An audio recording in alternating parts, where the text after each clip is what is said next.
Copom! Bem-vindos! Vão se adentrando, entendeu? No recinto. Vamos lá, então. Vamos começar falando do Copom?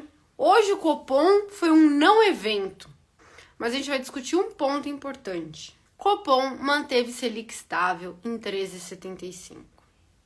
Já era 13,75 na outra, ainda era 13,75 nessa, como amplamente esperado pelo mercado. O que a gente estava olhando? O comunicado. Porque desde a última reunião do Copom para essa, a gente teve o resultado das eleições, a gente teve essa questão da PEC da transição, né? Que fala em mais gastos fora do teto de 175 bi. Então essa foi a grande novidade do cenário dos últimos tempos, foi essa PEC. Então o que a gente queria saber nesse comunicado é o que queria falar a respeito disso. Então será que essa PEC da transição faz com que ele veja a necessidade de retomar o ciclo de alta da Selic? Então será que Selic vai começar um novo ciclo de alta e vai para 15, 16, 20, enfim? E aí ele dá uma pista sobre o que ele está pensando a respeito disso. E essa pista é importante e eu acho legal a gente conversar sobre isso. Agora vem o parágrafo que é importante para a nossa conversa aqui, que é o parágrafo do balanço de riscos. Mas eu quero aproveitar esse parágrafo para explicar para vocês o que é o parágrafo do balanço de riscos e por que ele é tão importante. O Banco Central faz um modelo, lembra? Ele faz um modelo econométrico, que é um modelo matemático, que vê qual a relação histórica de algumas variáveis. Então, por exemplo, quando a inflação aumentou, quando a atividade aumentou, a inflação aumentou. Quando a expectativa de inflação aumentou, a inflação aumentou. Quando o desemprego caiu, a inflação aumentou. Então, ele pega essas relações históricas, constrói um modelo matemático para te cuspir a previsão dele de inflação.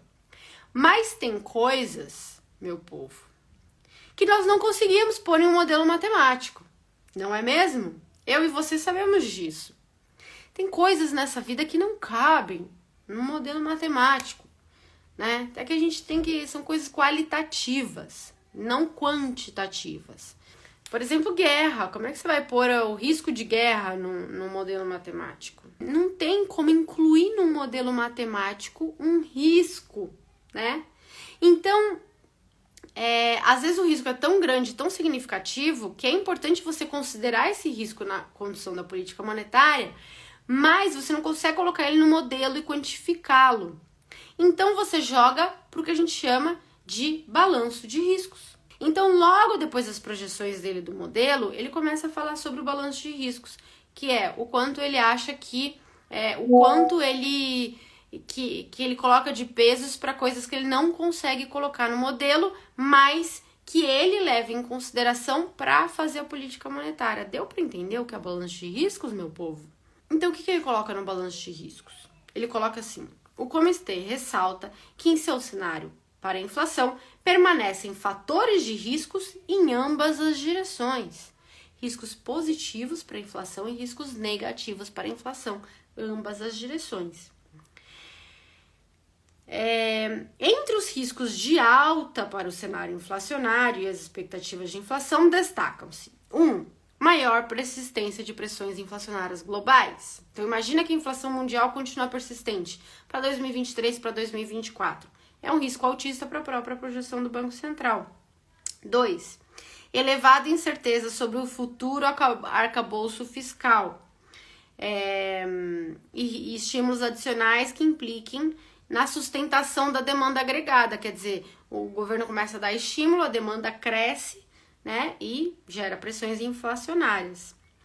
3. Um hiato do produto mais estreito do que utilizado pelo comitê, que é hiato do produto, é o quanto a atividade está acima ou abaixo do PIB potencial. Então, se está muito acima do PIB potencial, é uma pressão inflacionária, significa que a economia está crescendo numa capacidade mais alta do que ela aguenta. Então, se você produz menos, mas as pessoas estão consumindo mais do que você produz, qual é a resultante? Pressão inflacionária, porque você vai aumentar preço, né?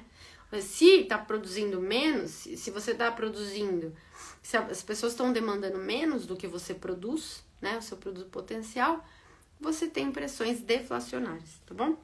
Então, esses são os riscos altistas. E os riscos baixistas?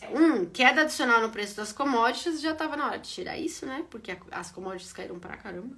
Isso sempre vai ser um risco, mas não é um risco super eminente agora, mas tudo bem. 2, uma desaceleração da atividade econômica global mais acentuada, então uma puta recessão lá fora. E 3, a manutenção de cortes de impostos projetados em 2023, porque o Copom considera que os impostos vão voltar a partir de 2023 se mantiverem, né? Por exemplo, ICMS e tal, de gasolinas, combustíveis. Se mantiverem, aí a projeção de inflação cai. E aí vem a parte importante, né? Hoje é um não evento, mas essa parte é importante. Presta atenção. O comitê acompanhará com especial atenção os desenvolvimentos futuros da política fiscal e, em particular, seus efeitos nos preços dos ativos e expectativa de inflação, com potenciais impactos sobre a dinâmica de inflação prospectiva. Então, qual é o ponto-chave aqui deste comunicado? Ele vai dar muita atenção para a política fiscal, meu povo. Isso é um risco super significativo. Mas como é que ele vai olhar para essa política fiscal e tomar decisão de política monetária? O Adriano já pôs um pombo já. O que a gente quer saber? Então passar uma PEC da transição com um rombo de 170 bi é o suficiente para o Banco Central retomar o ciclo de alta? É isso que eu quero saber. É isso que você tem que saber. Você que está entre aplicar num pré-fixado, num IPCA, num pós-fixado, é isso que você tem que saber. Você tem que saber o quanto o mercado precifica de Selic, até o mercado precifica uma leve alta, e o que o Banco Central está te falando. E o que ele está falando? Que ele vai acompanhar os desenvolvimentos da política fiscal, que é a PEC da transição, é qual vai ser o tamanho do rombo. Mas ele tá te falando aqui, olha o que ele tá pincelando. Em particular, seus efeitos nos preços de ativos e expectativas de inflação. Qual que foi a dica que ele te deu aqui? E vamos lembrar que interpretar a ata do Copom é uma arte. Eu vou interpretar do meu jeito, você vai interpretar do seu. Por isso que é importante você ler. O que ele tá falando aqui, na minha visão, tá? E depois vocês me falam se vocês concordam. Quando ele destaca o em particular seus efeitos nos preços dos ativos, ele quer dizer que ele só retomaria um ciclo de alta se aprovada a PEC da transição, ela tiver consequências nos preços dos ativos, como, por exemplo, câmbio. Como, por exemplo, juro. Por que, Marília? Por que o impacto no câmbio é tão importante? Porque o impacto no câmbio é inflacionário. Se eu tenho um câmbio de 5,5%, eu importo produtos a preços de 5,5% e vendo no mercado local.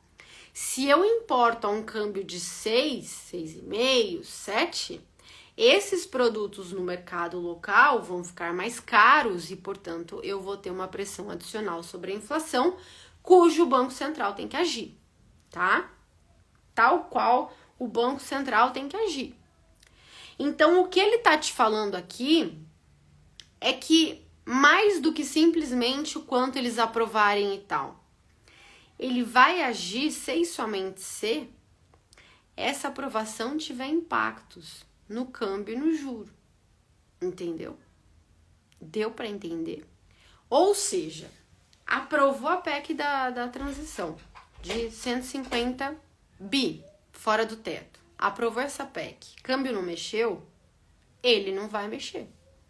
Ele não vai retomar ciclo de alta nenhum. Aprovou, o câmbio começou a subir, desvalorizar, bolsa começou a cair, juro começou a voar, começou a dar aquele barata voa no mercado, que a gente, né, dá aquele mal-estar em quem tá aplicadinho.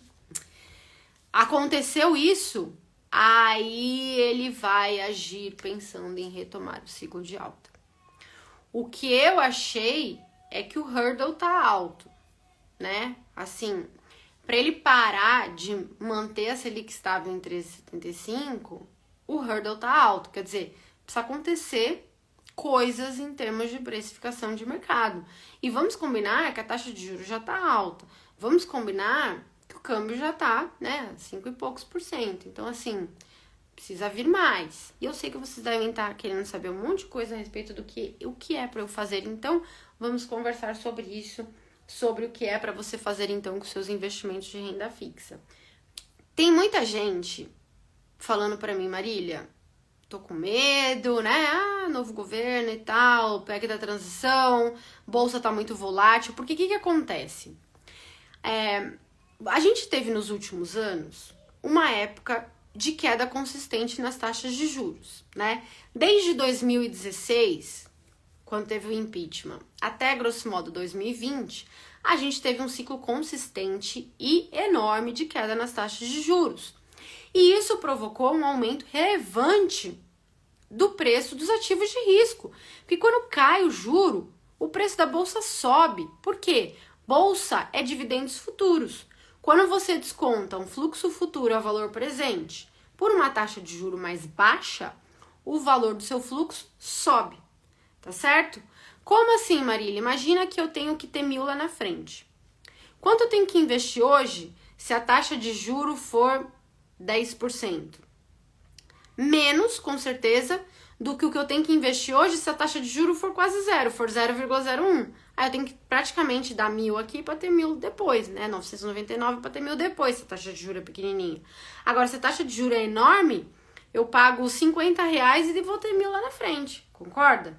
Então, quanto maior é a taxa de juro, menor é o valor presente das coisas. Então, caiu a taxa de juros de 2016 agora, o preço dos ativos de risco subiu. Por isso que você, investidor pessoa física, tem a impressão equivocada, tá? De que a bolsa só sobe. Ah, não, a bolsa é um ativo maravilhoso, só sobe. A bolsa, puta, quando cai, 2 meses depois sobe.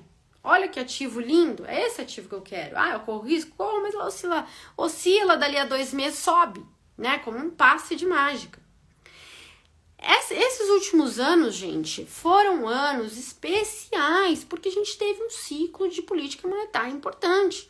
Por isso que a bolsa só subiu. Nos últimos 40 anos no mundo, a gente teve um longo ciclo de queda nas taxas de juros mundiais. Por isso que o Sharp do S&P, a bolsa americana, foi o melhor Sharp da história.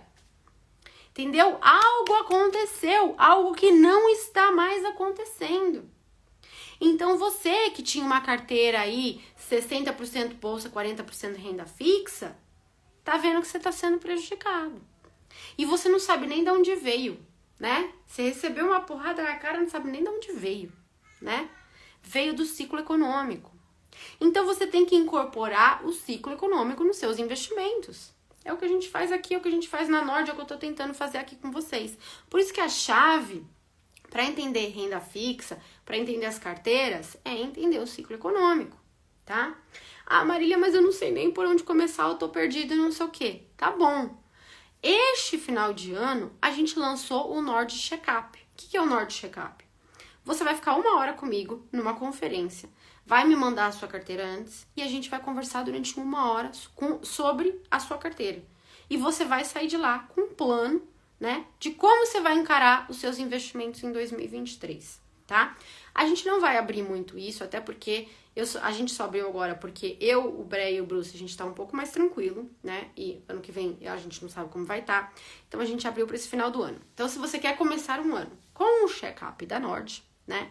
Meu, do Bre e do Bruce, enfim, você pode escolher o analista, pode ser com o Luiz Filipe, pode ser com o Marcos Gonçalves, enfim, você que escolhe o analista. O link está na bio, tá? Do Nord Checkup, você conversa com a gente, vai começar o ano já com uma carteira mais adequada ao cenário macro. Então é isso, eu espero ter ajudado vocês, o link do Checkup da Nord tá na bio, espero vocês em conferência comigo, tá? Pra gente dar uma ajeitada. Ai, Marília, essa posição é boa mesmo? Essa posição é ruim? Enfim, o que eu faço com essa posição?